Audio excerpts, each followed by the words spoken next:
Thank you for that very kind introduction. I appreciate that. And I'm really excited to be here with you virtually. This is my second trip to UC Davis. The first one was much better because I was there in person and had a chance to view the campus and see so many of the exciting things that are happening at your great university. Today I'm going to, as Ashley said, I'm going to share a little bit about myself, about the association for which I have the very esteemed pleasure of being the board president, and talk a little bit about my electric cooperative and some of the things that are happening, which are indicative of what's happening in the industry and in our segment of the industry today. So let me get my screen share set up so that you can follow along with PowerPoint presentation.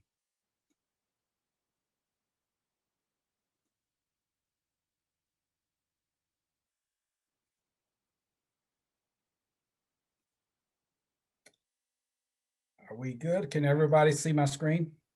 Good. Yep. Thanks for that. Looks great. Okay.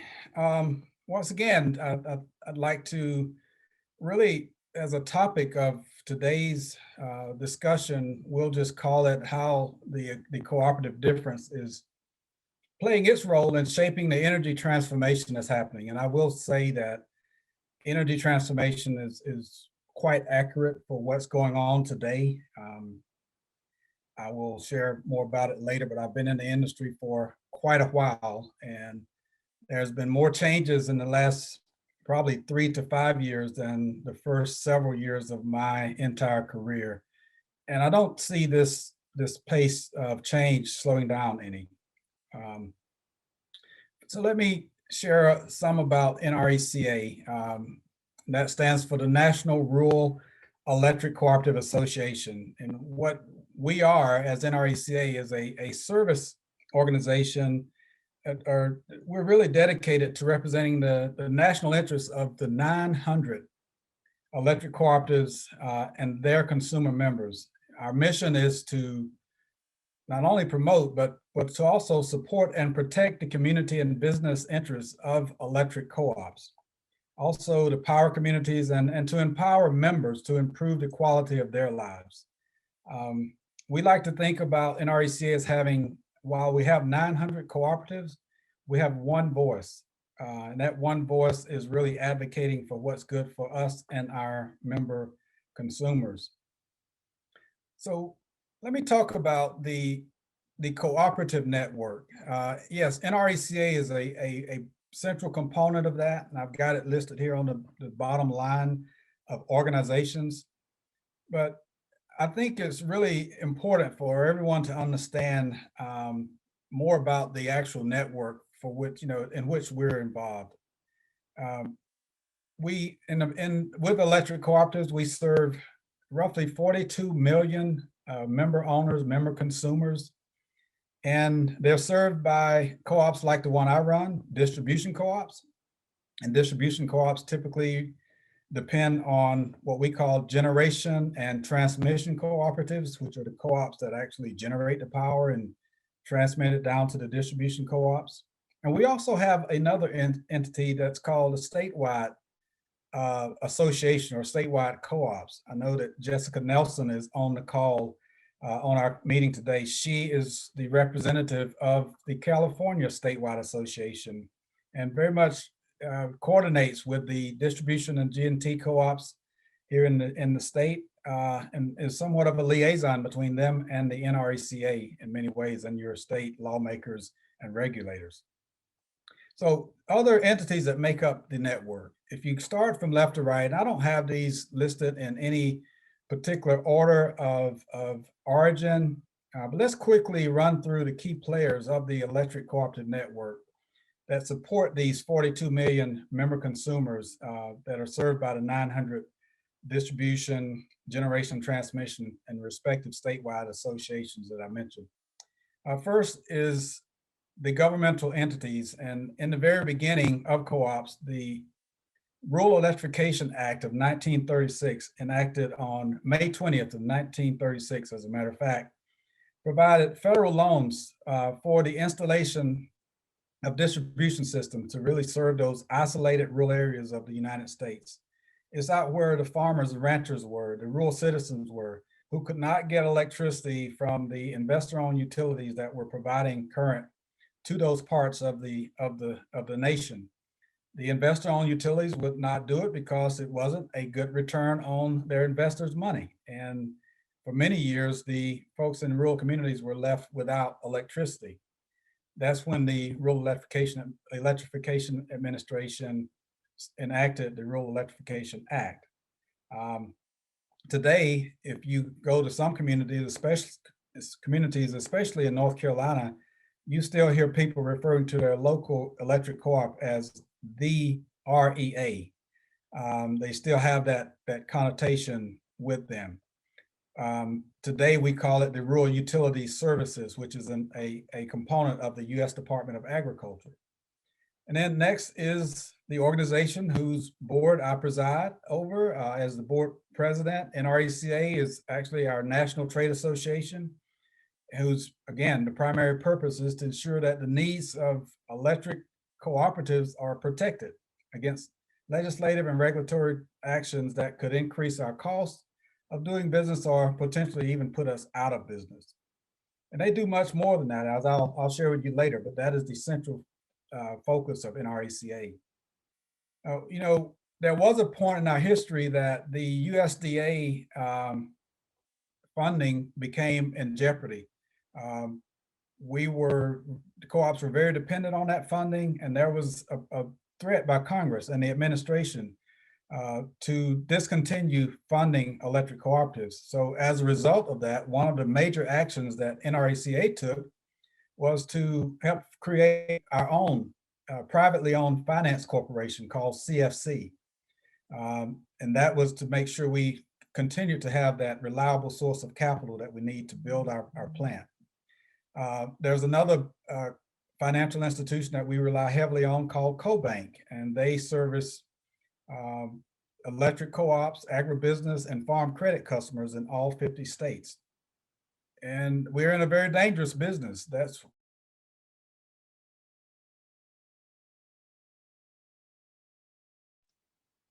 Oh, Curtis, I think we lost your audio. Yeah. And video, it looks like it's frozen. It looks frozen. Oh, shoot. Did he log off? Oh, no, I see him on the video there. Curtis, let's see. I think we lost you just for a second. Maybe your internet connection. He's on mute. Oh, you're on mute. Yeah, I think you're muted. And then the other thing is you're no longer sharing your screen for some reason.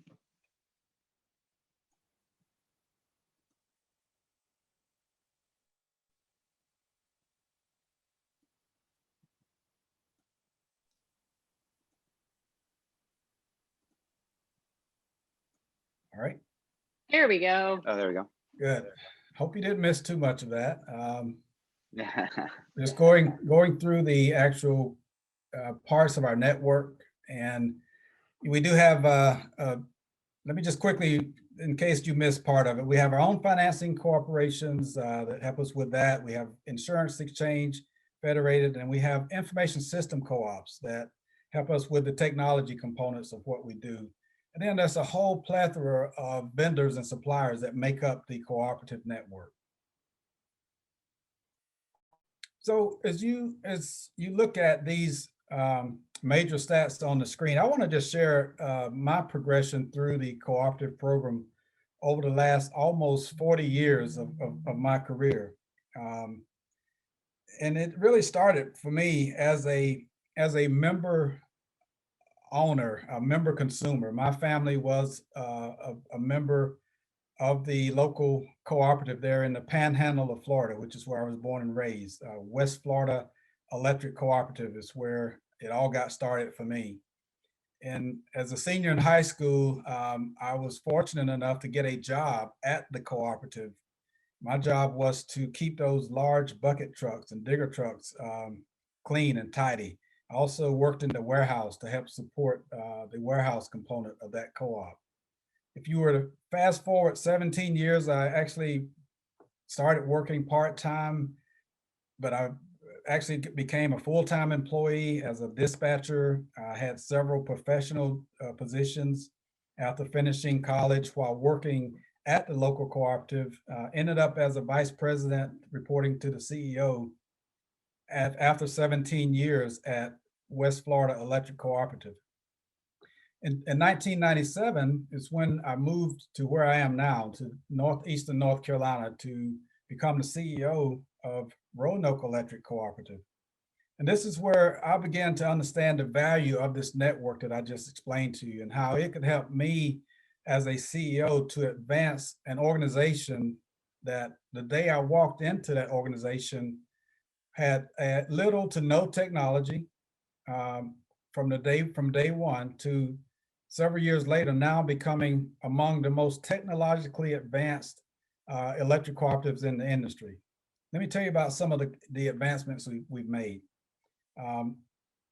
Advanced metering infrastructure is something that many co-ops are doing today.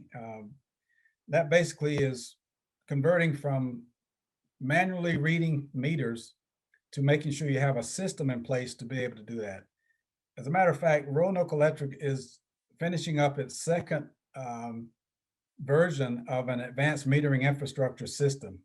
The first one we had would transmit the readings back to our substation over power lines and then ultimately send those to the cooperative. Today, our system is more tied to a broadband network that is doing that same process, but it's sending meter readings back to the cooperative office that are read on every 15-minute interval. We're getting those readings. And today, as systems become more complex, having that data is critically important. We've also implemented a lot of energy efficiency programs, smart devices such as smart thermostats, water heater controls. We're doing quite a bit of using those devices to implement demand response programs that can help us manage the need for power at certain times of peak demand. You hear a lot in the industry today about distributed energy resources, and we are very heavily involved in DER, as we call it. And the essence of the project that the class is going to be looking at falls into the major category of beneficial electrification, working with electric vehicles. We're very heavily involved in that. We've begun to work with, actually incorporate electric vehicles as a part of our overall system. In 2007, was very fortunate that our statewide board elected me to represent the state of North Carolina as a representative on the NRECA board. And a few years later, 2015, the board of NRECA elected me to serve as an officer, serving 2-year terms as Secretary Treasurer, Vice President, and the President for the last couple of years, as Ashley mentioned. Now, as NRECA's president, I've really had the chance to experience what this and see firsthand what this cooperative network is really about. Also, along my career, I've had opportunities to serve on different boards of some of the key players that were mentioned on the previous slide, such as CFC and SEDC, all a part of that cooperative network, and as well as CoBank. So a very long career, starting at a very young age to this point. I've seen a lot, and I definitely attest to you that the cooperative network is very critical in our success. Now, I started here in the Panhandle of Florida, and of course, ultimately ended up in northeastern North Carolina as a part of my career. And again, all of the states, I've probably visited about half of the states, and I've seen firsthand what some of the creative work is being done, how it's being done at some of the distribution co-ops and G&Ts across the country. Another component of the network that I have to really emphasize is one in which the CEOs of the various cooperatives, we have a cooperative principle that says cooperation among cooperatives. And that's a unique thing about the network, is that there are no secrets in terms of how technology is implemented. We share ideas with each other, and we build off of each other's strengths so that we can all survive and actually thrive through this evolution of change that's happening. Now, these experiences have, once again, clearly demonstrated how this network is really the essence of us having the cooperative difference. It's only through an electric cooperative that, with the support of this network and the cooperative difference, that can make it possible to serve 8 consumers per mile that earn, where a cooperative earns on average about $19,000 in revenue for each mile of line. And we can do that at nearly the same price as other utilities, electric utilities, who on average serve 32 customers per mile. And on average also earn about $79,000 per mile of line. So while co-op power lines cover more than half of the country, as you can see by this, we only serve about 13% of the population. But if you put us up head to head against most utilities, we're as innovative, we're more agile, we're in many ways more creative, and we do more to serve our member consumers than most other utilities across the country. And that is, folks, the cooperative difference. Another thing that makes the cooperative difference is what we call our 7 cooperative principles. You can see them here. It's really what keeps us true to the reason we were created. You know, the voluntary and open membership. We have autonomy, we have democratic member control, which means we say a lot, one member, one vote.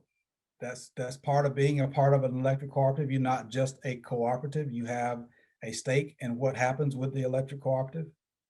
We also have member economic participation as a cooperative principle, which really speaks to this whole concept of diversity, equity, and inclusion, and how that ties into what cooperatives should be about. Autonomy and independence. Now, we do have 900 electric cooperatives, but each one has the autonomy and independence to operate as separate individual organizations. Some wonder why we wouldn't all be all operate under the same auspices. I think that would be disastrous if we tried to do that, because every community is different. And the cooperatives are as effective as we are because we can adapt to those differences that we have in each individual region we serve, and make sure we supply the needs of those unique needs of each individual community that we serve as cooperatives, electric cooperatives. Now, in the network, we also, because of our governance structure, folks who are typically the decision makers of the millions and millions of dollars that we spend to keep our plant as efficient and running as well as it does are everyday people. They may be farmers, they may be educators, they might be school teachers, they could be business owners of some other business. Those are our directors. I work for a board of 9 directors, and it's very important for those directors who are not utility professionals, who have the responsibility of providing governance for these electric cooperatives that in many cases worth hundreds of millions of dollars, to be educated. So as a part of the cooperative principles, it is important to make sure that folks who are involved with cooperatives do get the educating and training and information needed to be effective. That's a major principle that we live by. Cooperation among cooperatives, that is another principle. I just mentioned it earlier, how we collaborate with each other. It is not unusual for me as a CEO to call up another CEO here in California or in another state who might be doing something very similar to what our cooperative is doing, and ask, hey, how did you go about doing that? Within our network, we have technology that can help us link together with each other through communities, online communities, so that staff people, member services people from different cooperatives can communicate with others, engineers. So we have a lot of collaboration and cooperation among cooperatives, and it's embedded in our cooperative principles. And the last one that I really care the most about, and I really, at our cooperative, we have really embraced, is the one called concern for community. And that is because cooperatives are the community. We are part of the community. We serve the community, and the community is really a part of the cooperative. So that level of concern is at a high level, and it's pretty much a natural part of who we are and what we do. So the 7 cooperative principles is very critical to the success of electric co-ops. Value and purpose. You know, we at NRECA, as a trade association, have 4 key areas of where we are executing our mission to and our focus around electric cooperatives. You see those at the bottom of this slide. And let me just step through each of those. The first is outreach and advocacy. NRCA works to promote and empower electric cooperatives and champion the cooperative business model. As I mentioned earlier, we do that through political and public advocacy. So by working together to build the trusted relationships with our local representatives, and we have the ability to amplify our collective voice and help ensure that our industry and our communities are protected in Washington, D.C. You know, the folks at NRCA work to ensure that these issues remain a part of the national discussion and are supported by our elected officials. That tie and that connection is very, very important. The next is workforce development. Co-ops rely on our trade association to help, as I mentioned earlier, to help educate and train not only our directors, but also our employees. That proper training makes sure that the co-op boards can successfully navigate these energy issues and the things that are happening in the industry. It makes sure that our staff is well equipped with the training and knowledge they need to carry out the functions of running an electric cooperative. The third area is operational and business strategies. NRECA provides valuable research and services to help America's electric cooperatives operate, optimize, and transform systems and relationships in our evolving industry, our rapidly evolving industry. One example of this is again, the resources and training to help co-ops prepare for existing and potential cyber threats. This is a subject that has gained a lot of attention and is really at the top of many of our minds, especially and folks who are in leadership positions, trying to protect our systems from cyber security threats and physical threats. You know, this grid is very complex. It's becoming more and more complex with more and more technology, more and more points of entry where folks can infiltrate our business to get in and wreak havoc. So cybersecurity, physical security has been a major component of what we've been focusing on in the recent years and months. You know, so a lot of research goes into what we do as well, and to introduce new technologies like battery energy storage for homes and the advancement of electric vehicles, again, which is going to be the subject of our project for the next, that we'll discuss later. Then finally, employee benefits, making sure that we can not only attract but retain good, qualified, and very smart individuals to carry out our functions. In many cases in rural areas, it's not as easy to attract talent. So we have very robust benefit programs at cooperatives that make sure that we can give employees or prospective employees enough incentive to take a strong look at the local electric cooperative. And again, I can't say enough about how important it is to be able to attract and retain top-notch talent to run these organizations. So to kind of wrap it up here and talk about, again, this rapid pace of change that's happening in the industry, which is sort of how I open up the conversation. Let me reflect a little bit on the last couple of years of my presidency and what I had established as a NRECA presidency platform. The first chance I had to address the membership, I really talked about 3 very important things. One was the need for leaders directors, CEOs, senior management, the leaders in this cooperative space, electric cooperative space, to acknowledge that change in this industry is going to happen, and it is already happening, and it will continue to happen at a rapid pace. The second charge was that leaders were going to have to act upon this change that's coming about in the industry. And I can say, in retrospect, having served in the leadership role or the president's role for the last couple of years, from what I've seen going across the nation, we're doing that. There are so many examples of leaders that have taken this element of change very seriously, and they're moving out with some very exciting initiatives.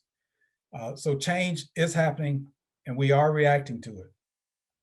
And then the last piece that I emphasized was that we're going to have to lead through this change. Only through our combined and continued leadership and the cooperation among cooperatives will we keep pace with the exponential pace of change that we're witnessing all across the country as it relates to the utility industry.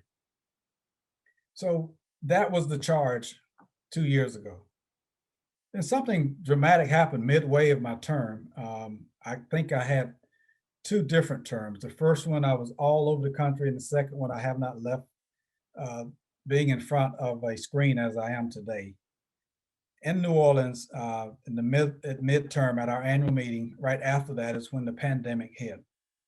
And during that year, we saw a number of societal events that really changed the face of our nation. And it was really the changes that we were seeing in society that encouraged me as the leader of the board to begin to focus on the need for electric cooperatives as the trusted organizations in our communities. Probably one of the few remaining trusted organizations in most communities, to start increasing our awareness around this topic that we hear so much about, called diversity, equity, and inclusion. I felt that it was a personal call for me to really begin to have this conversation among the leaders. We started talking about it. We started beginning to hopefully get more people comfortable with understanding the value proposition that's behind being more diverse, being more inclusive. We reminded cooperative leaders that at the very origin of electric cooperatives, one of the key reasons cooperatives got started was because of the lack of inclusion. We were being left out of the energy equation. When the investor-owned utilities decided that it wasn't necessary or cost-effective to go to rural areas to serve those farmers and ranchers, they were essentially excluded out of the process.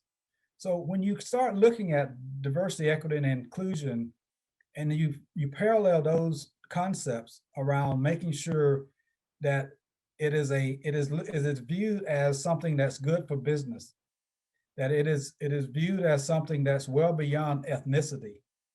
It includes age differences, orientation differences, different backgrounds.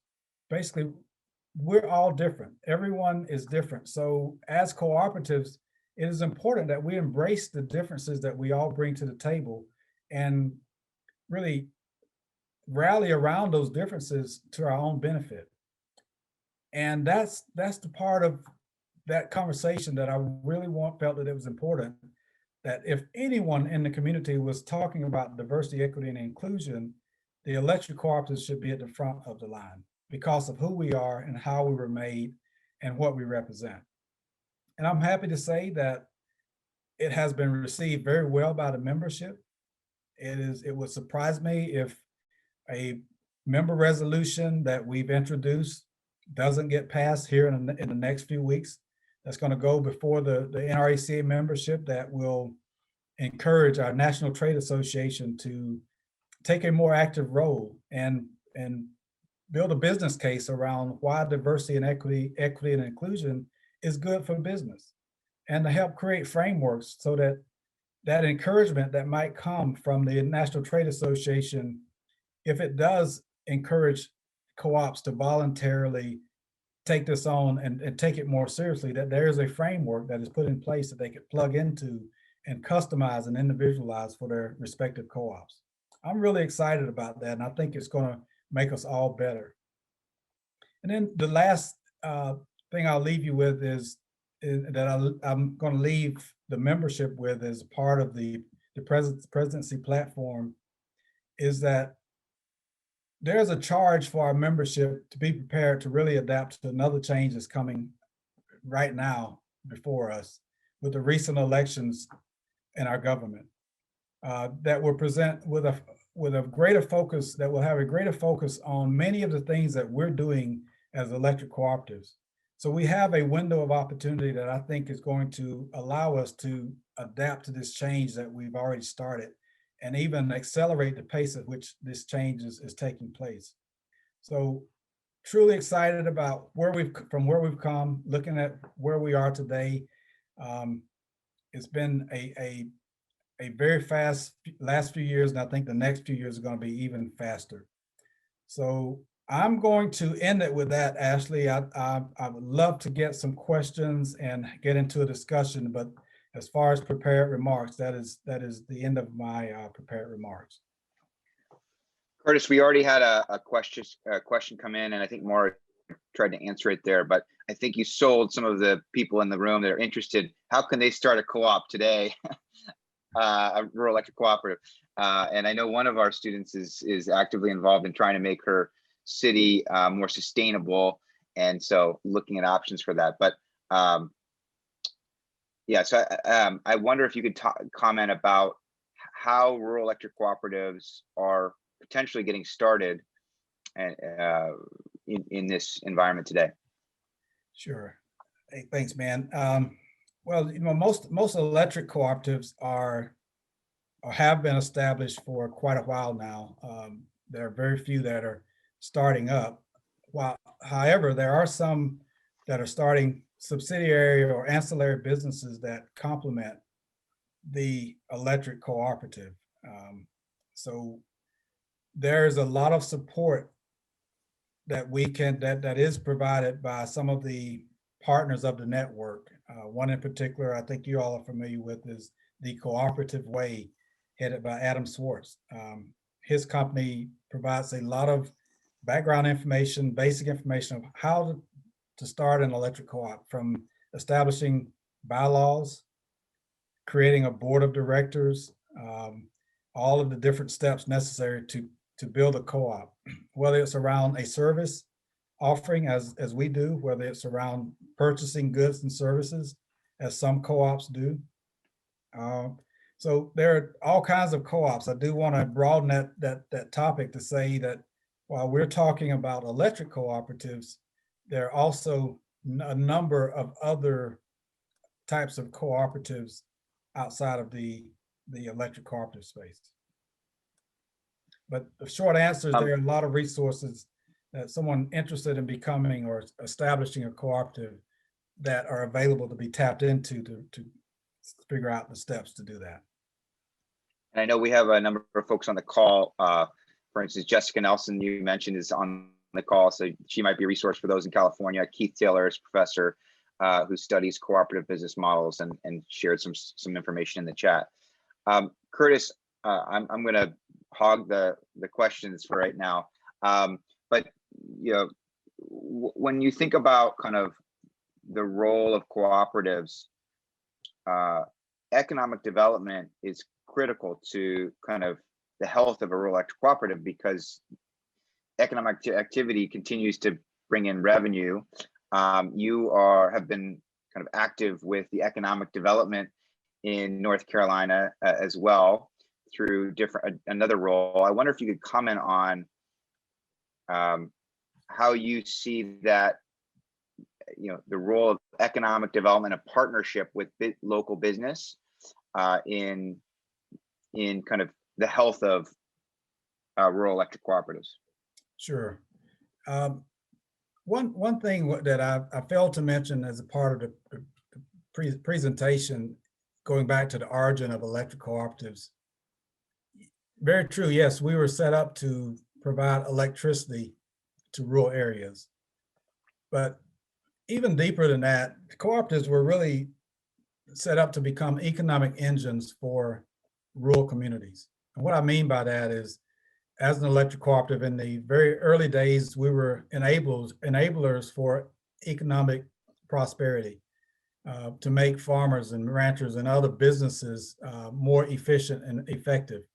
If you fast forward today, many of us are actively involved in recruiting and helping to retain businesses in rural communities, joining forces with local economic development organizations that have that as a primary business.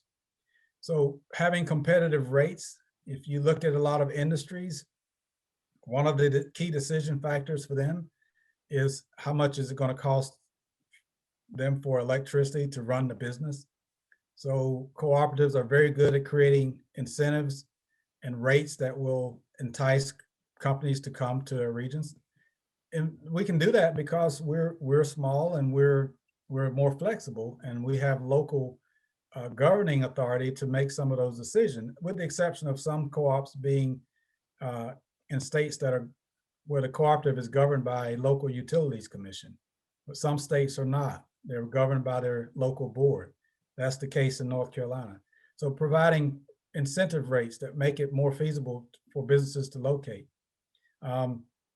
Another thing we're doing now that's really key to economic development, particularly in rural areas, is the deployment of broadband service. If there's an Achilles heel right now for rural communities and that creates a disadvantage for us in terms of recruiting, I would say having high-speed internet access that is totally necessary, not only for businesses, but citizens in general, to want to live in a rural area and raise their kids in a rural area. You know, for every decision to locate a business in a rural area, it comes down to a person making that decision, who probably has to move their family to that region and live there. And they're going to make a decision based on how well it's going to be for the company. But as an individual, they're going to have to make that decision from a personal perspective as well. So broadband is another way that co-ops are really working to enhance economic development in our regions. So rates and making sure the infrastructure is there, and collaborating with other professionals who are involved with economic development. One of the, you had mentioned diversity, equity, inclusion as one of the kind of things that you really brought to the forefront at NRECA, but then also kind of within your own cooperative, kind of thinking about some of the equity programs that you advanced. I think the folks on this call and in the class will be really interested to hear about, for instance, Upgrade to Save program that you pioneered.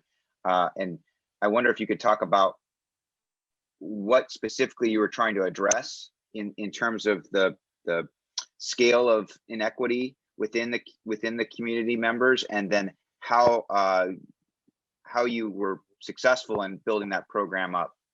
Sure. Well, as a board member of an electric cooperative, your tenure and as a CEO who reports to a board, your tenure in those roles really are dependent upon how satisfied your constituents are, which are your members.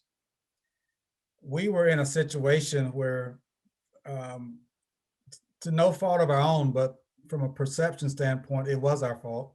Our members were experiencing extremely high bills, higher than, in comparison to other utilities and other co-ops, higher than most, twice the national average in some cases. And it was all a function of having inefficient housing. But translation to the member owner is that the rates of the electric utility were way too high. It doesn't matter what's true, it's what matters is what the perception is. So we felt a very strong need to do something about that. Our response to high bill complaints used to be, well, we'll come out and tell you why your bill is high and tell you what to do to fix it. Well, most of our members, once you tell them what to do to fix it, that equated to costing them several $1,000s to do that. Our board decided upon our management team's recommendation that since the balance sheet of most of the people in our economically distressed region of the country was pale in comparison to its cooperatives that it owned, it was incumbent upon us to use our balance sheet to make some investments behind the meter to help with energy efficiency. And we did that in a way that doesn't cost the cooperative anything. Actually, it saves the cooperative money. So we are making, with Upgrade to Save, upfront investments to help lower the cost of our member consumers' electric bill by making energy efficiency upgrades without having them to go borrow money, take out a loan, and pay another institution back. Instead, we're using a model called the Upgrade to Save model, in which we make the investments if we determine that by making the investment, it's going to save that member consumer enough money to not only pay back the cooperative, but also have money left from the savings to put in their pockets. If the upfront analysis doesn't show that that will happen, we have to walk away from it. So what we're doing is taking a very proactive approach to making investments and allowing, and we like to look at it, or at least I do, I like to look at it as a performance contracting model. So you don't do it unless you find enough value and deem savings to make it a win-win for everybody. So as a result, we go out and we do these upgrades. They immediately, their utility bill is reduced. In many cases, we've seen it be cut almost in half and still leave money in the pockets of the member consumers. We've had 0 defaults on our members paying us back. And the biggest component of this and the most beneficial part of it is our utility is saving money because we're not paying as much for demand costs to go out and purchase power during very cold mornings and very, very hot summer afternoons when people are using inefficient products, or inefficient appliances to stay comfortable. Our members were using space heaters, baseboard heating, very, very energy intensive appliances to stay comfortable. So after the upgrade, they're in more efficient, they're using more efficient appliances, which is causing less demand on our system, which requires us to spend less money when we need to go out and meet that demand for power. And it has become a win-win situation.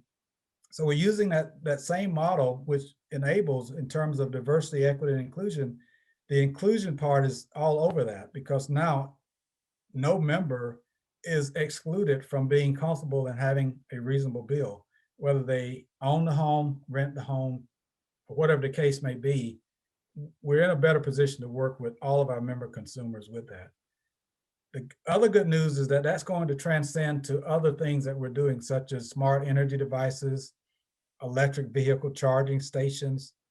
So it's being expanded from energy efficiency to demand response programs to beneficial electrification opportunities for all of our members, consumers, to be able to participate without regard to their financial status. If we can help them reduce their pocketbook issues, we're in a better position to do that because of the makeup of that program. Quick follow-up on that, Curtis. Who does that work? Who does that upgrading? Is that a local contractors that Roanoke hires, or is that your electric cooperative staff itself, and is that, because those are then local jobs too? Yeah, as well. So that again speaks to diversity, equity, and inclusion. In our case, the contractor who's doing most of the work is a minority contractor that we sub it out to. We've seen that company grow almost quadruple in size as a minority business in our community. That happens to be a part of the community, spending money in our community. The program operator is another minority company.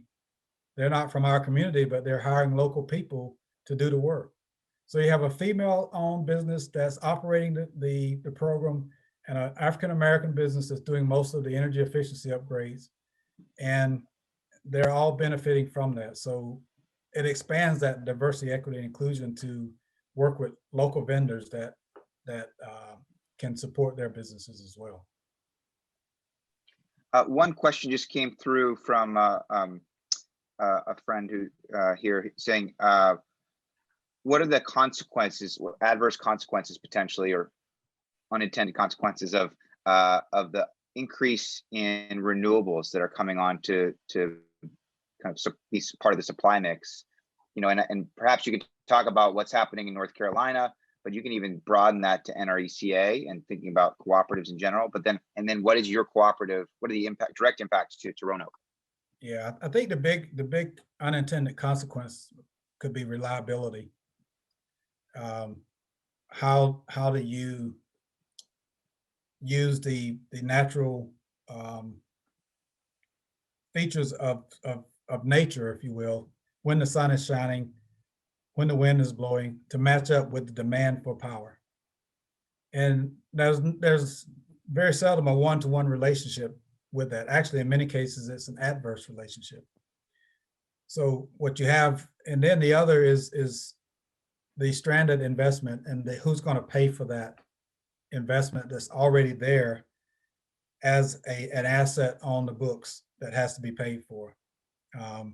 When you convert to a renewable resource and you already have investments in other types of resources, what we're going to do with the remaining value of that existing resource. And then safety is another concern. We're accustomed to operating in one directional flow of electricity. Now you have the electrons are flowing from the top of a roof, or from a battery, or from a vehicle charging station, and still coming from the traditional sources, all to serve power. And I really get concerned about our people being alerted to the different signals that they need to make sure that they're maintaining these systems in a way that they're always aware of where the electrons are coming from, and that they have complete control of how to navigate around those when they're working to maintain our system. So those are the three top of mind.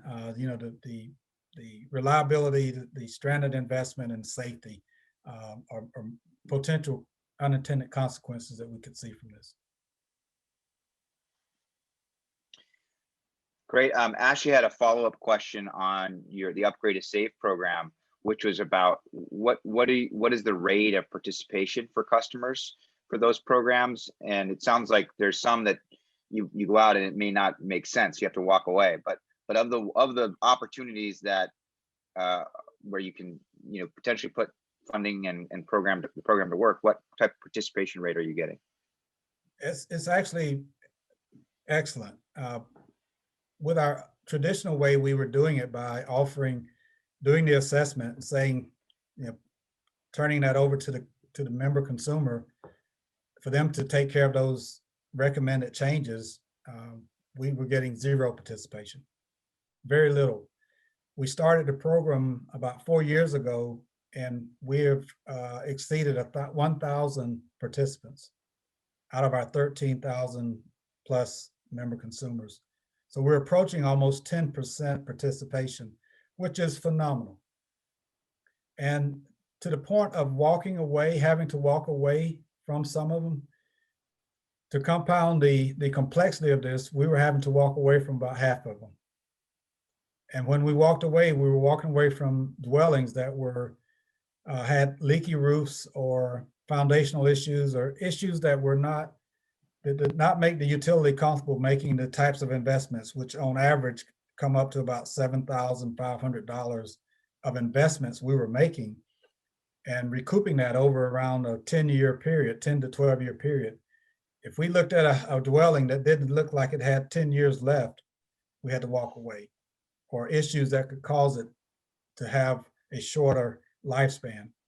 So that wasn't good enough for our board to say just walk away. So they hit us with another challenge, which is another thing about co-ops. Your board, which is a part of the community, they're more motivated to challenge management So they said, you need to do something about that other one half.